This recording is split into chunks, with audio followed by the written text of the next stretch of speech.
We have to have a vision for how to get over, around, and through the present obstacles to get to where we want to be. But that's what scientists do. Vision and creative problem solving, that's the job. And so make that the job and support that in one another. And I think we're actually pretty good at that. And I think increasingly people see the need for that in the present moment.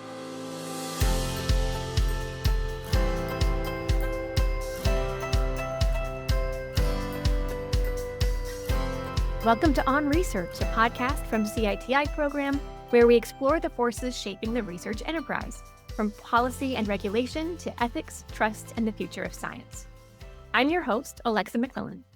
Today we're joined by Dr. Josh Fessel, a physician scientist whose career spans biomedical research, federal regulation, and science policy. Josh has worked at the intersection of science and government during periods of both growth and constraint, and he's been a thoughtful and sometimes cautionary voice about what the research community should be paying attention to right now. Josh, welcome to On Research. Alexa, thank you so much. I'm so happy to be here with you today. To start us off, can you briefly introduce yourself and tell our audience about your experience working as a physician, a researcher, and with the NIH? Absolutely. I would love to. So back when in the distant past, no, I'm not going to go that far back.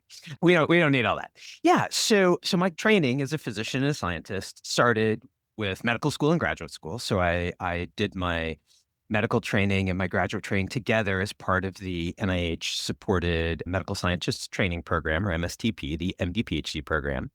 Did my PhD training in pharmacology. So very much, I describe myself as very much a chemicals in test tubes, cells in dishes, mice in cages kind of scientist to start. I wasn't doing clinical trials. I wasn't doing big data. I don't even think that phrase existed then. This was like in the late 1990s, early 2000s.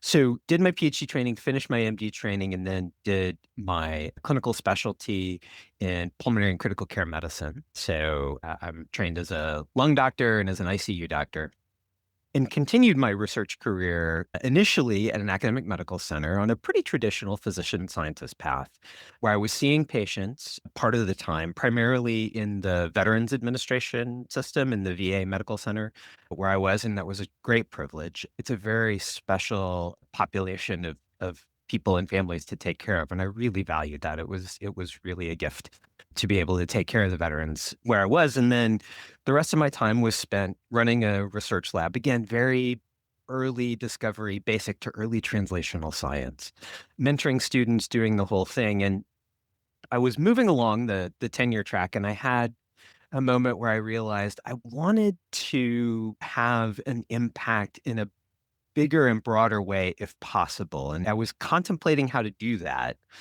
And I got a very fortuitous email from the NIH, from the National Heart, Lung, and Blood Institute. My research was in the area of lung diseases, and I had NIH funding from the Division of Lung Diseases through, an NHLBI. And there was an opening coming up for a medical officer, so somebody with clinical training who was going to have the opportunity to oversee a research portfolio at the Heart, Lung, and Blood Institute in the Division of Lung Diseases. And it was the research portfolio that I was part of as a grantee. And I thought, this sounds interesting. Had never been on my radar screen to be in federal service. Went to the interview thinking I probably would find out, well, this isn't necessarily the right fit for me. I had been pretty focused on the traditional academic physician scientist path. By the end of the interview day, I knew I wanted that job.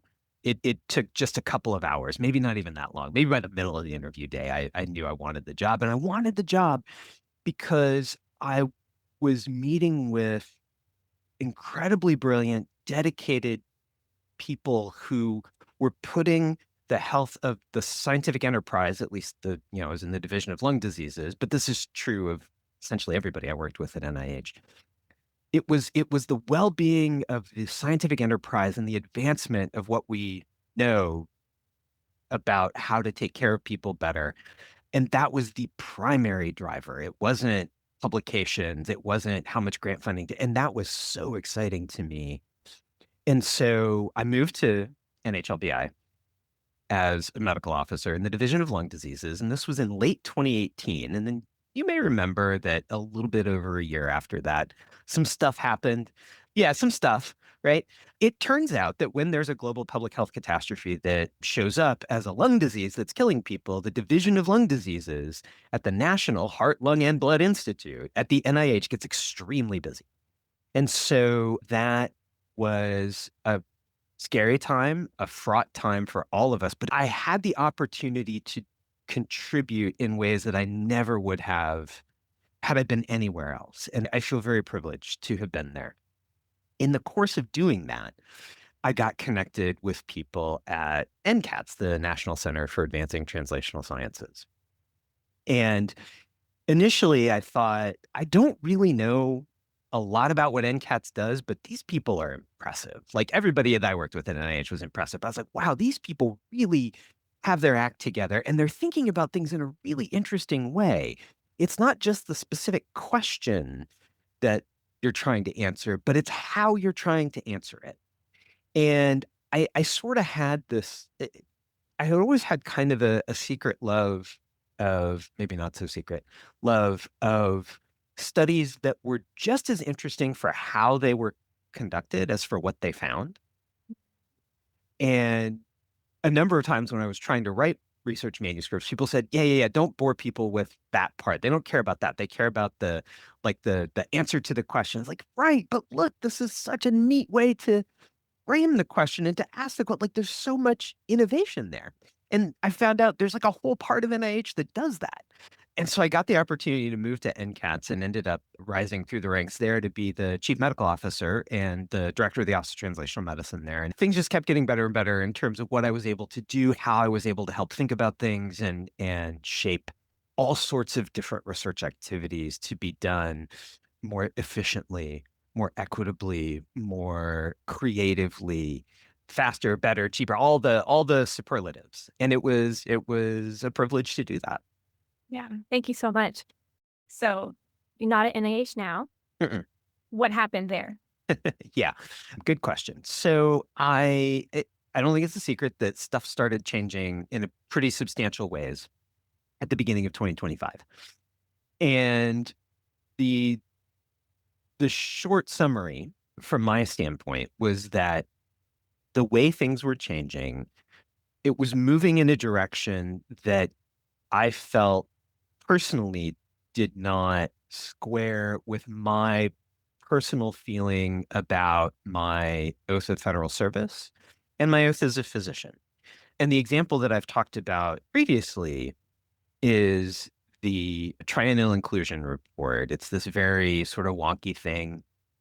This was a catalytic moment. That's why I bring it up. It's an example that sort of stands for a lot of the rest of it. But it's this very wonky thing that most people have never heard of because frankly, it's not typically all that interesting. But the short summary is that when NIH funds human participant research, they are required every 3 years by law to report to Congress on the makeup of people who have participated in those studies funded with federal dollars. And it's to ensure that we are serving the population of America, that the people whose tax dollars are paying for this research are being served by the research, that we aren't forgetting to study women's health issues, that we aren't forgetting about intentionally or unintentionally excluding a specific population, that we're remembering to study children as well as adults and to protect them with research, not from research.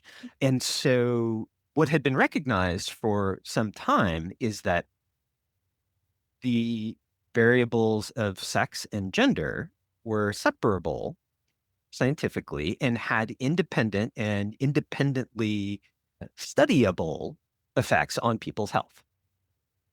And the directive that had come through was that gender was supposed to be removed from this reporting. And what was hard for me about that was that that did not feel like the right way for me to serve people because scientifically those are separable, in my opinion, those are separable concepts. And if knowing about gender independently of sex means that we can better take care of people. Well, that's what that's what we promised to do, and that's what people expected would happen when they participated in these federally funded studies. Again, I'm speaking only from my own opinion here. So that felt wrong to not uphold that, what I saw as like our end of the deal in terms of that. The other thing is that on a personal level, it felt like an attempt to erase identities of people that I love, people in my family, people that are close to me, that are dear friends. And that felt wrong again for me personally. And all of those things pointed in a direction that I felt I couldn't go. And I also had a sense that it may not stop with that. And I think in time, what we've seen is that it hasn't.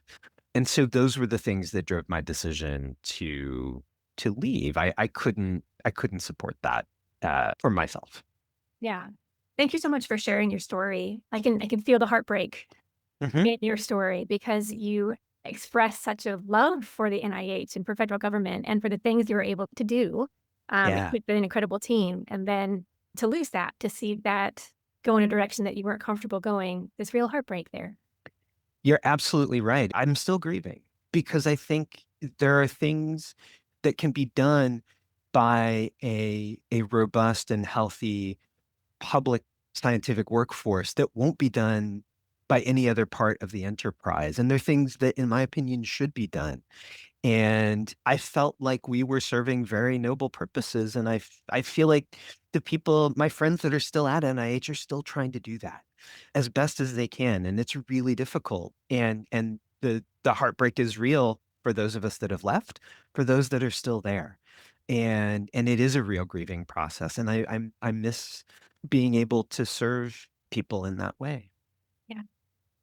I want to talk a bit more about the state of science right Mhm. now. You've seen a lot of changes Mm. in the last few years, and I'd like to hear your take on, in terms of federal priorities, leadership signals, and funding stability, what feels the most different right now compared to a few years ago? Yeah, that's a really good question. I have said to people, if you were to have asked any federal employee, well, let me walk back from that. If you were to ask anybody at NIH, right? Because I was at NIH, I can only speak to that. If you were to have asked anybody at NIH and, sometime the, in the early part of 2024, let's say, or even in the early part of 2025, if you had said, what do you think? Is everything great? Nothing needs to change. I think anybody who had been in the federal system for a while would have said, do you want a bulleted list of the things that I think we should work on, or would you like a narrative format? Maybe I can even do an interpretive dance for you. Like, look, yes, we all have an idea. We have lots of ideas about things that could be done better, comma. But I think the thing that is most different and that makes it really difficult is the injection of uncertainty into process. And what I mean by that sounds like a super wonky thing to say, but let me tell you what I mean by that. Science has always been hard because biology is complicated, or biomedical science at least has always been hard because biology is complicated and humans are even more complicated. And there's always been issues of, well, will the NIH budget stay stable? Will it increase? Will it decrease? And that's been true as long as I've been in science. I got in a period where funding was amazing. It was right after the doubling of the NIH budget. It was an incredibly exciting time to be in an academic medical center and doing biomedical science. And then, I'm still in science. So that's always been true. But what's different is that the processes by which science is planned, funded, executed, reported, and discussed, those processes have all, it's not that they've never changed, but they've been very understandable and they've been pretty consistent. They've not changed suddenly until the last year.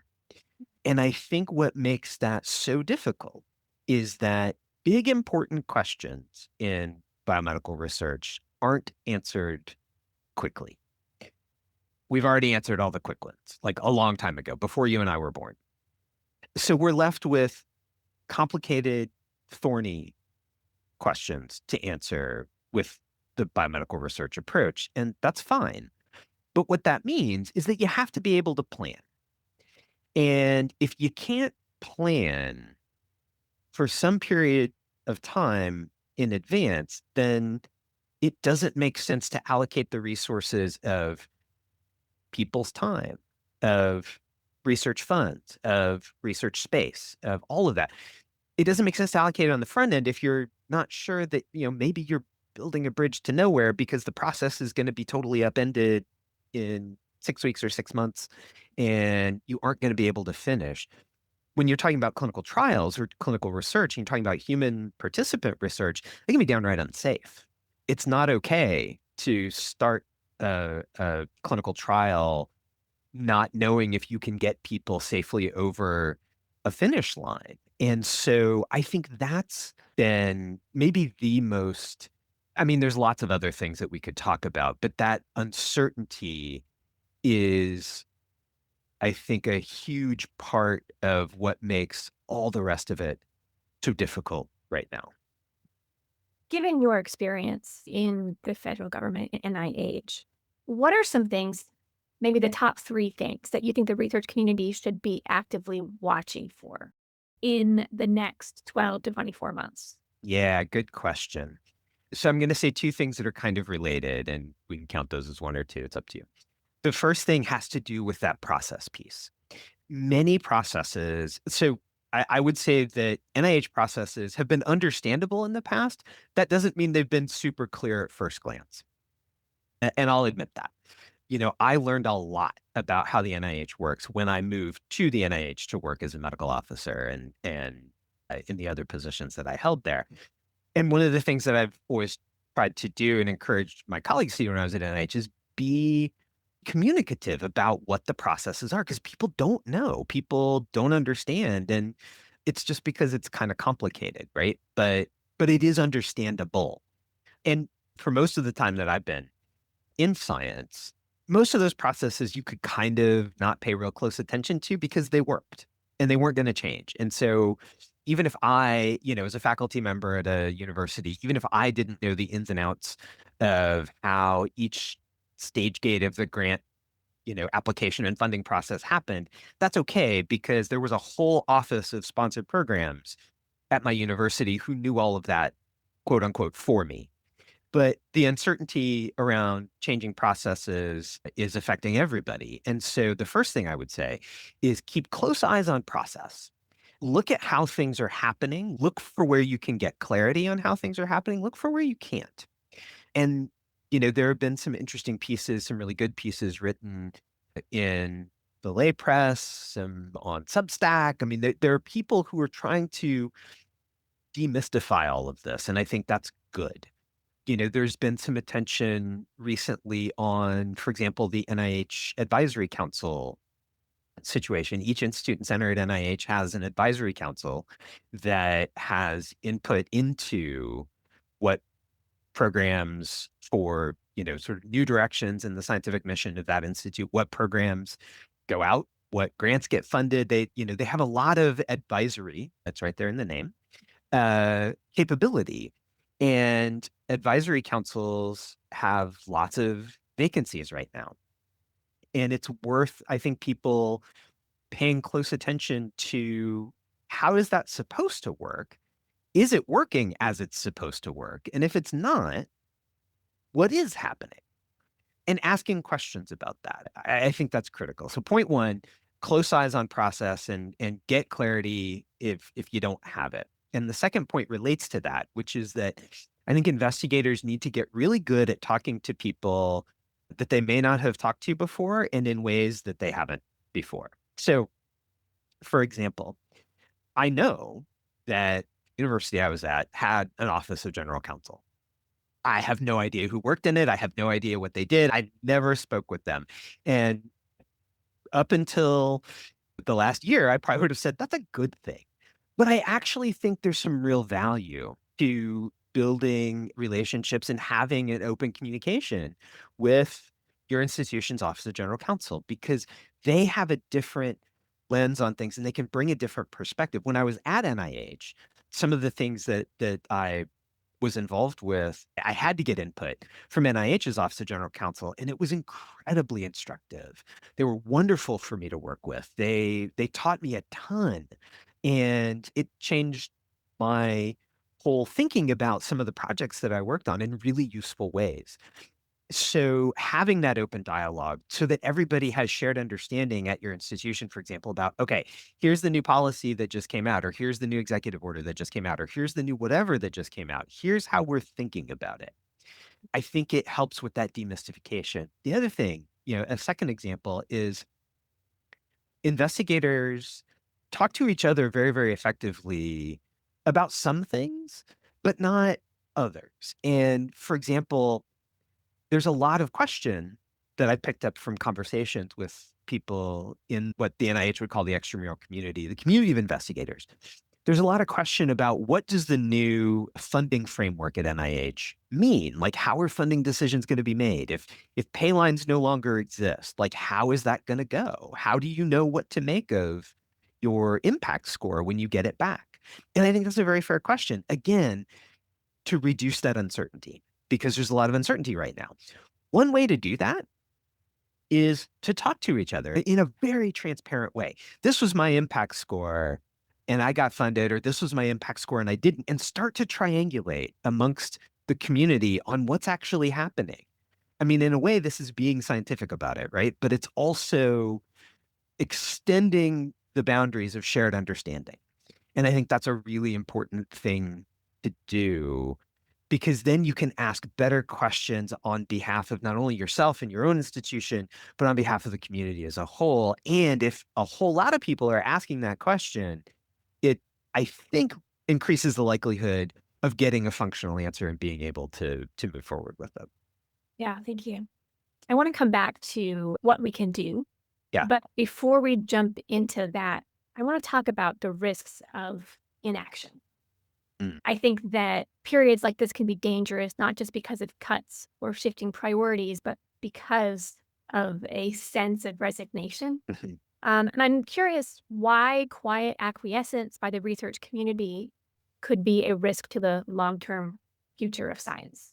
Yeah, boy, that's a really good question. And we talked a little bit about this before we got on, that when you see people feeling or seeming to feel resigned to a situation, it's hard to know, is that a period of rest and replenishment, which is a vitally important thing, because just as no complicated question in biomedical research gets solved with a single quick thing, that's true for the larger context. Nothing about the current situation gets changed with a single action or quickly. And so sustained involvement is required just to sort of keep your lab open and keep the lights on and keep doing what you do. And then beyond that, to try to move things in a direction that maybe is more consistent with what you would want to see.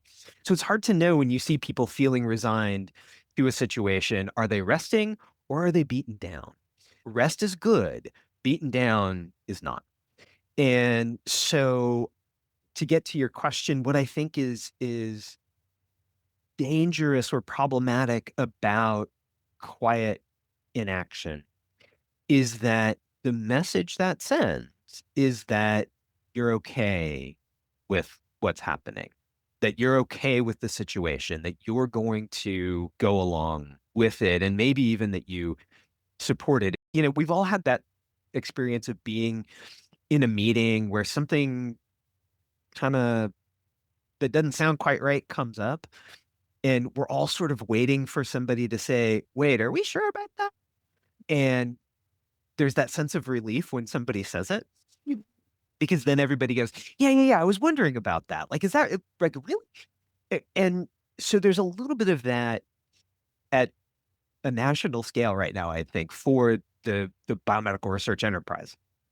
Now, we have to be honest about it. Like, there are ways of saying, "Are we sure about that?" that feel and probably realistically are riskier than others. And we can talk a little bit more about that as we talk about what can we do. Because I think if you don't acknowledge the fact that there's a risk calculation that you have to do, and I think if we said otherwise, that would be disingenuous and that would be wrong. And I also worry about the possibility, a little bit of the boiling the frog analogy, I worry about people forgetting that it doesn't have to be like this. And in my opinion, maybe shouldn't be like this. And there's a need to find that balance between keeping your head down and just doing the work and poking your head up and saying, "Hey, wait a minute. Like, no, I can't do that." And that's why I think the importance of a bigger community is there, because even when I can't say or do a specific thing, maybe somebody else can. And together we get the message across that, hey, we're not fine with XYZ.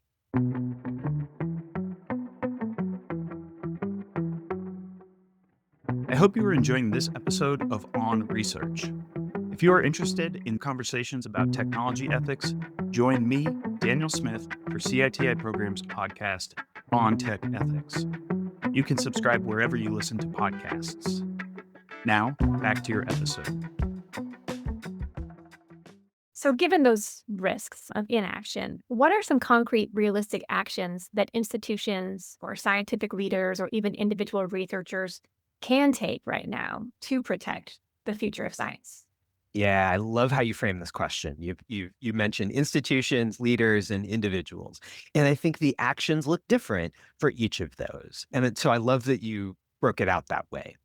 And let's start with the individual level, because that's where we all live. It's our own head that hits the pillow at night, nobody else's, at least in terms of the thoughts that we hear and the things that we say to ourselves. So at the individual level, there are many options in terms of what one can do. And you may have heard me say before that I worry about, at the individual level, the phenomenon of what I call litmus tests or purity tests. And I try to take every opportunity I can to push back against this notion, because it can be very appealing in a sense. And what I mean by a litmus test is, well, if you as an individual don't do this specific thing, go to this specific protest, support this specific organization, sign this specific petition, then you aren't really like doing the important work. And I think that's dangerous. And I think it's dangerous because it can feel good to say those things, and nobody ever says something like that if they think they're on the wrong side of that. But the problem is that as you do that, your circle gets tighter and tighter and tighter until don't have a critical mass inside the circle of, who have passed all of the litmus tests. You don't have a critical mass of people who can actually do anything.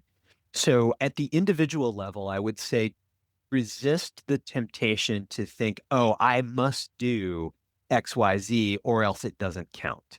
It all counts.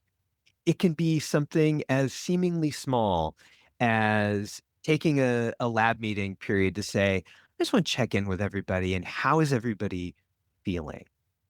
Because supporting your lab staff as whole human beings, that is an act of supportive resistance, because now those people are more resilient, they're more intact, they're more able to do the right science, the better science, the whatever. So it can be anything from that to conversations with family to, if you're moved to go to protest, go to protest. That's great. That can be a very empowering thing. If you're moved to talk to your elected officials, that's wonderful. All of those things matter. So for the individual level, I would say if you feel moved to do something, find the thing that feels meaningful to you and understand that it is meaningful. And not every individual has the same ability to act. If you are here on a visa, you may not feel comfortable speaking up in a way that you might otherwise want to. That's real. Take that into account. If you feel that your job would be at risk and there are people in your home that depend on your income or your job benefits or both, that factors into your individual risk calculation. Okay, so that's individuals. So the summary there is reach out in the ways that feel meaningful and maintain connections with your colleagues. Reach out, make the circle bigger. For scientific leaders, I think that there's additional obligation. I think supporting your colleagues to make the circle bigger is a key part of that. And that flows up to institutions as well. Create spaces where it's okay for people to talk about the hard things, have their backs. It was very distressing to me, and I understand why it happened, but it was very distressing to me when the notice came out late on a Friday night that indirect costs were being capped at 15%. Some of the first things that we saw happen were cessation of accepting applications to PhD programs, and in some cases, rescinding offers that had already been extended. I absolutely understand why that happened. But had I been a graduate student thinking about trying to go to graduate school at that time, I would not have understood. All I would have seen was that, oh, I am the most expendable thing here. And so I want institutions and institutional leaders to be very mindful of those sorts of things because that's what comes with that job, in my opinion. And that's hard. There are hard decisions that will be made. I think leaders and institutions both need to work together. When a hard decision has to be made, be very clear and transparent about what the decision is and why it's being made. And then leaders, ask yourselves, institutions, ask yourselves, how can we show up for the communities we serve in a way that is visible? And how can we show up for them in ways that may not be immediately visible, but are still impactful? There are options open to an institution that are not open to an individual. Don't miss a chance to help in some aspect of keeping the biomedical enterprise together because we need everybody rowing together in the same direction to get to anywhere that we want to be. Yeah. Thank you. I love that you brought out that everyone doesn't have to do everything, And right? That's overwhelming to so many people when they look at this situation and they go, oh, I should be talking to my representative and I should be supporting my mentees and I should be, doing all of Mhm. this stuff and I should be, and then it's just like, I can't do anything because it's overwhelming. That's So right. just do something, whatever that can be for you, but it doesn't have to be everything at the same time. Every bit matters. A beam of sunlight is made up of countless individual photons. So your individual quantum of good contributes to the sunlight. You don't have to do all of the things. You can't do all of the things. Don't try. You'll hurt yourself. Right. So I think that these changes in the federal landscape have gone hand in hand with declining public confidence in science. What role should researchers and institutions play in rebuilding public trust? Oh, yeah, boy, this is the maybe the most important question that we need to be thinking about, not just in the present moment. Actually, we needed to think about this and address it for a long time. And it is absolutely the question that we have to wrestle with to get to the desired future state of the biomedical enterprise in the United States. So, okay, I think we're all thinking about trust and what does that mean and how does that happen? Some people have heard me say that one of my favorite things to say on a call is that saying the words trust and trustworthy a lot don't make it happen. You actually have to do stuff. And I think the first thing that you have to do is show up consistently. That's how we learn to trust, whether it's a person or an organization or whatever. If you say you're going to do it, do it. Keep showing up. Be reliable. Part of trust is knowing that you can rely on. And so institutions need to show up for the communities they serve and to do it regularly, consistently, even when there's not a direct benefit immediately to the institution. Don't make it transactional. It's not, it's relational. Real deal community engaged researchers have taught me that it really erodes trust when investigators or organizations or institutions show up in the community when they want something and then they're not there otherwise. So you're not really part of the community, are you? So for science to be part of the American community and part of America's communities, you got to show up. You got to show up consistently. Getting good at telling stories is really important. People aren't moved by numbers and data. Never have been.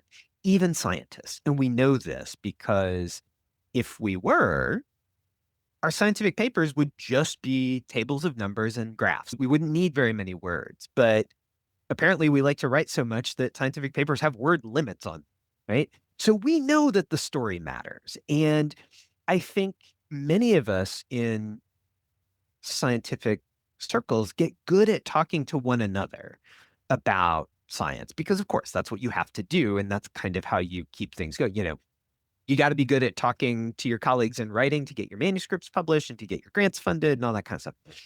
But there's a much wider community that we really need to communicate with effectively. And that the best time to plant a tree is 20 years ago, and the second best time is today. So I think we need to get good at helping one another tell our stories.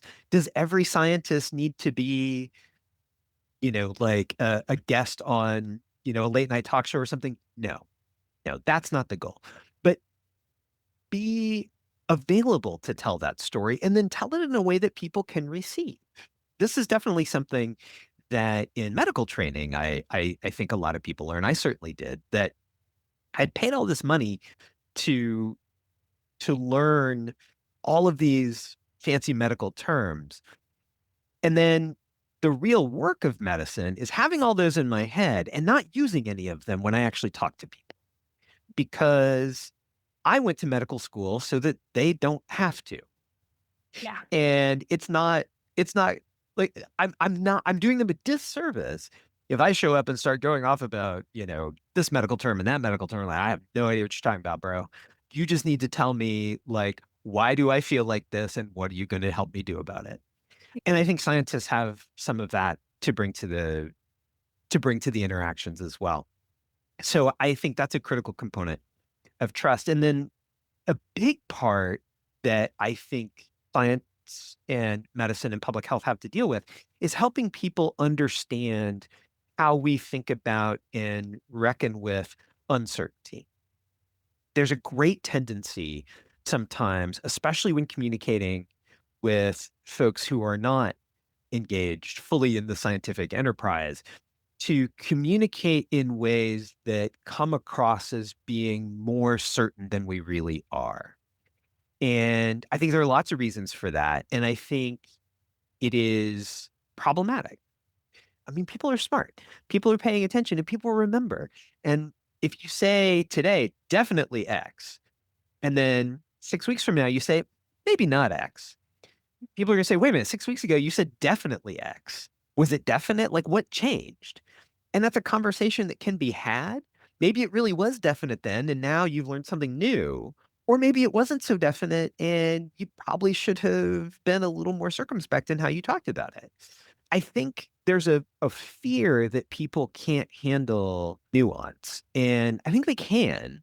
Again, people are really smart. I think you just have to take the time to tell the story in a way that can be received and that communicates, here's what we think we know, here's what we know we don't know, and here's how we're bridging the gap. Right. That's honesty. That's honesty. Perfectly summarized. Correct. Respecting the audience. Correct. Beautifully summarized. Yes. Despite all of this uncertainty, you've argued that there is reason for hope. Who do you personally see the strongest sources of resilience or renewal in this biomedical scientific enterprise? And what gives you confidence that science will endure moving forward? Mhm. Yeah. I think there's definitely reason to hope. We are seeing technological developments. I mean, we have to say AI at least once during this podcast or it doesn't count, right? Right. But for real though, I think it's actually a great microcosm of what is most exciting about science and scientific research because there's great opportunity, there's real risk. And one of the major goals of biomedical research is to maximize those exciting opportunities and minimize the risk to people. Like we know how to do this and we have capabilities that literally did not exist when I was thinking about molecules bonking into one another in a test tube back in, 1999 or 2000 when I started my graduate work. That's really exciting. And when people get excited and people get hopeful about how we can do more to help each other, you can overcome a lot. The whole core of science is overcoming what we don't know to better serve people. And I don't think that core has gone away. Science is too hard otherwise if that doesn't fire you up. Nature is complicated. I remember thinking this as a graduate student. Who am I to show up in a lab to try to know a thing that people haven't known before? I had to convince a committee of people smarter than me. I think collectively they had like close to 150 years of experience in science. I calculated it up once, like right before the dissertation committee meeting, and then like all the color drained from my face, and I, got lightheaded, and then I had the meeting. But who am I to think that I can do that? And it's the promise of being able to maybe know that thing. And that's still part of science. So the thing that drives scientists is still there, I think, and has always been there. I think the vision that science has is imagining what could be better, imagining where we could get to. And I think particularly if we do a good job of nurturing that vibe amongst one another and in ourselves, that's exactly how we have to have a vision for how to get over, around, and through the present obstacles to get to where we want to be. But that's what scientists do. Vision and creative problem solving, that's the job. And so make that the job and support that in one another. And I think we're actually pretty good at that. And I think increasingly people see the need for that in the present moment. And so in some ways, it's a return to the thing that gets us all into the lab or into the clinic or in front of the computer with fingers on keyboard initially. So, I mean, that sounds kind of romantic, but I also think it's kind of true. Yeah. No, I love that. This is the job, like you said. This Yeah, is the problem to solve right now. exactly. Josh, this has been a really interesting conversation, and I've really enjoyed speaking with you. But before we end, I want to give you a chance to sum up for our listeners kind of the highlight, the top thing that you'd like for them to take away from this conversation. What do you think they should be empowered by to do next? Thank you for that question. I love that. For me, way down in the inside of my head, what I call the sacred core of science and medicine is human beings and humanity. It's people. It's always people. Science is done by and for people. Medicine is done by and for people. And so I think that is the inescapable truth of it for me. And it's about honoring people by finding the truth and telling the truth, even when it's surprising, even when it's uncomfortable, and then getting together to figure out what to do with that truth.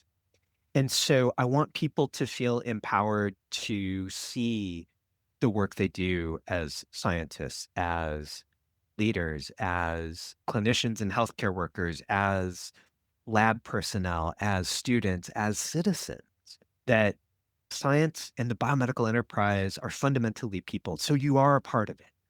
And so be a part of it and find the ways that you can do that meaningfully, whatever that is. And know that if you are looking ahead to how could we do this? How could we be better? How could we creatively solve those problems with other people, for other people? That is science. Again, that is the job. So feel empowered to do that job and to be part of that mission from whatever seat you occupy. Thank you so much, Josh. Oh my gosh, thank you.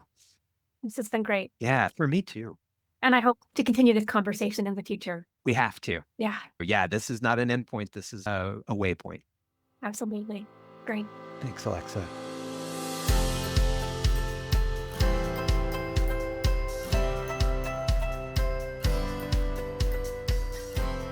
In times of uncertainty, hope isn't just a feeling.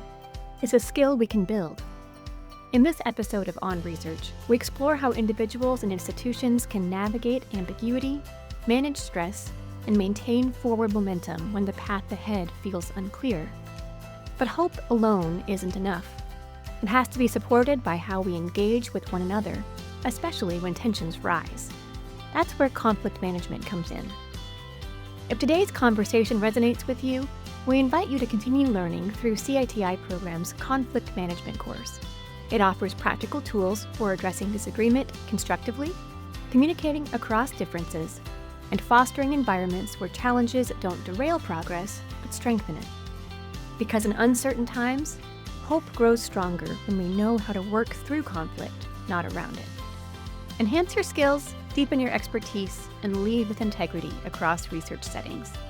If you're not currently affiliated with a subscribing organization, you can sign up as an independent learner and access CITI program's full course catalog. Check out the link in this episode's description to learn more.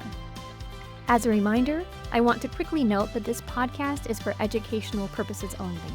It is not designed to provide legal advice or legal guidance. You should consult with your organization's attorneys if you have questions or concerns about the relevant laws and regulations that may be discussed in this podcast. In addition, the views expressed in this podcast are solely those of our guests. Evelyn Fornell is our line producer, and production and distribution support are provided by Raymond Longeray and Megan Stewart. Thanks for listening.